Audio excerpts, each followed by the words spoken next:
Let's start with our first leadership candidate, the Shadow Housing and Community Secretary, Kemi Badenoch. Ms Badenoch, if you were leader of the Conservative Party this morning and a potential Prime Minister, what would you be saying to our allies, particularly the Israelis? I would be congratulating Prime Minister Netanyahu. I think what they did was extraordinary. Israel is showing that it has moral clarity in dealing with its enemies and the enemies of the West as well. Hezbollah is a terrorist organization, and I think that being able to remove the leader of Hezbollah, as they did, will create more peace in the Middle East. Does that mean that you are ready to give the Israelis a free pass? Pager bombs, airstrikes, all of the rest of it? It's not about a free pass, but Israel does have a right to defend itself. It is a small country surrounded by a lot of people who don't like it. Many of them have fled from those countries. Many Jewish people have fled from neighboring countries. Israel is their safe haven. And if we look at what happened on October 7th, we can see that they cannot be complacent. They have to do what they need to do to defend themselves and, quite frankly, to survive. So no red lines for Israel? Of course, there will be red lines. We have international law for that. But as far as I saw when I was Trade Secretary, those lines were not crossed, and it was quite clear that the IDF and the Israeli government were doing everything they could to protect civilian lives. That doesn't mean that no civilian life would be lost. And of course, we understand that the Palestinian people in particular are suffering. This is very difficult for them. But we need to remember that the aggressor here is Hamas. That is what Israel is trying to destroy, as well as Hezbollah, of course. All right. In the contest that for the Tory leadership, perhaps the first task is to work out what went wrong. Why did you lose? Looking back at the campaign, do you feel that actually you deserved to lose? Well, I don't think that we deserved to win. People didn't understand what we stood for.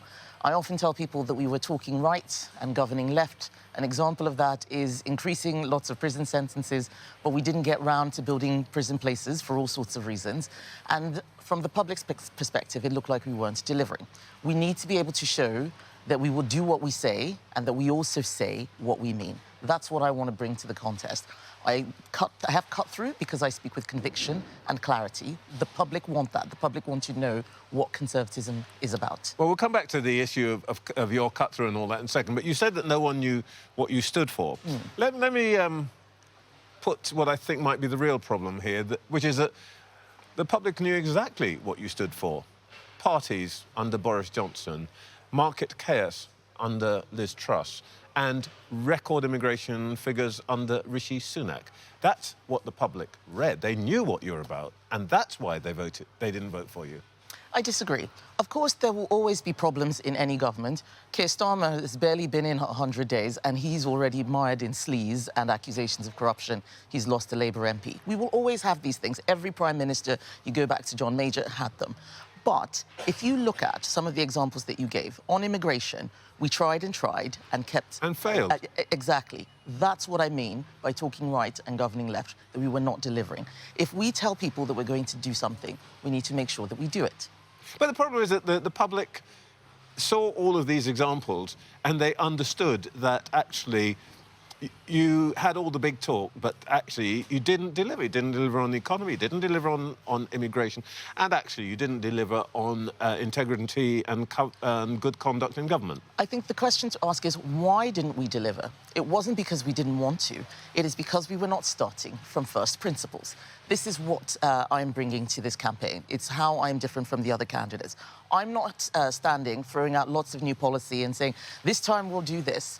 What I believe we need to do now is to earn the trust of the British people again. And that means starting with principles. What do we believe in? Personal responsibility. We haven't talked about those things as much. Freedom, freedom of speech, freedom of association, free markets. We stopped talking about principles. That's what people buy into when they're voting for a political party, not just what latest managerial policy you might be throwing out. Well, this is very interesting, because actually you've already gotten onto ground which people associate with you.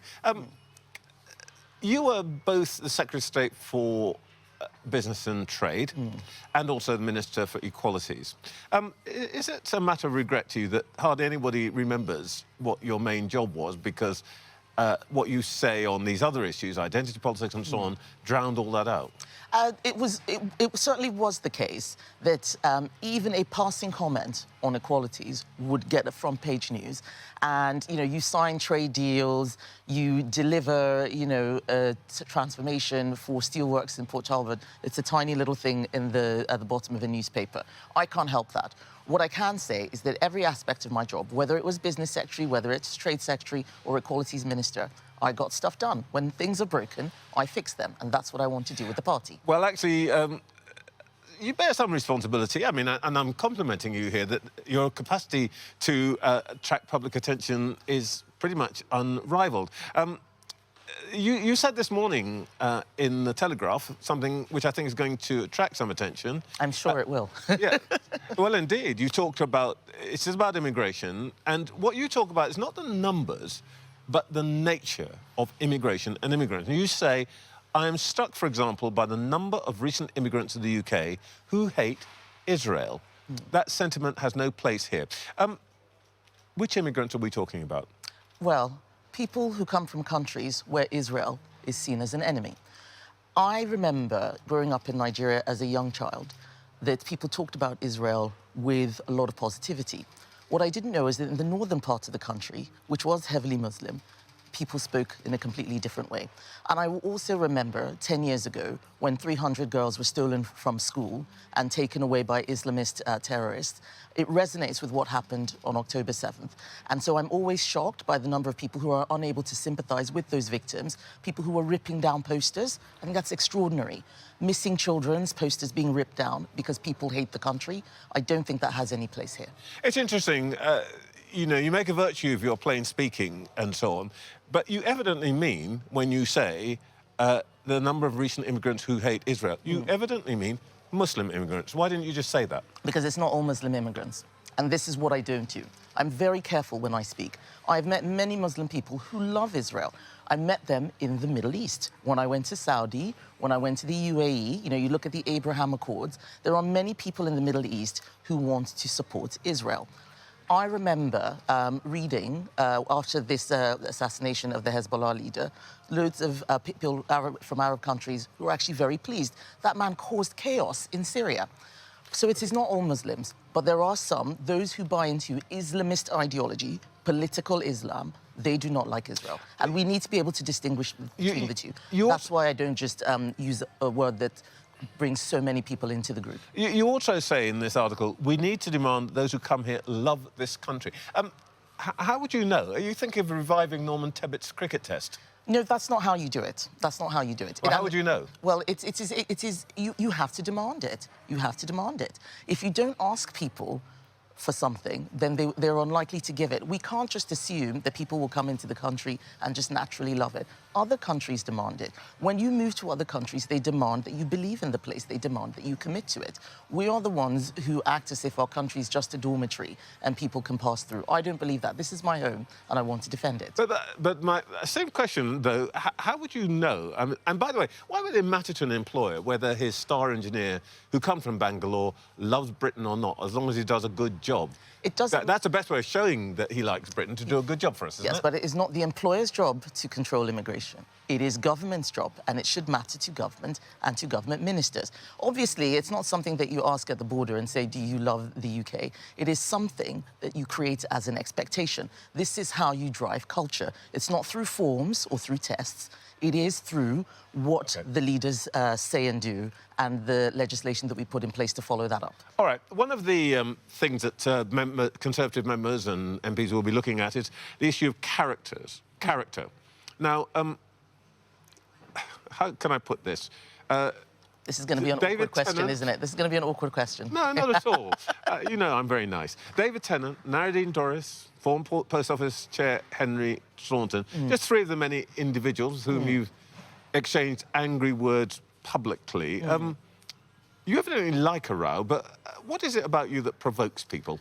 I don't know. I guess it must be just being somebody who's very forthright. I mean, what's interesting about all those three people is there I was, being nice, minding my own business, and then they came after me. But what I will not do... You weren't nice to David Tennant. You were not nice to Nadine Dorries. Yeah, but he asked me to shut up. Why is it that people worry about someone who talks back? They don't like it when women talk back. They don't like it when politicians talk back. I will talk back. I will not stand there and let people punch me. If you swing at me, I will swing back. But I don't look for fights. Can I just ask you very quickly this question? You grew up in a country, Nigeria, where politics is pretty direct, even pugnacious. It's pretty brutal. Yeah. Are you just too Nigerian for British politics? I doubt that. Nigerians tell me that I'm too British. I'm just Kemi, really. I'm something that's just different and unique, and that's why I stand out in this contest, and I think that's why the members like me. Kemi Badenoch, thank you very much indeed. Badenoch, I should get this right. Thank you. Thank you.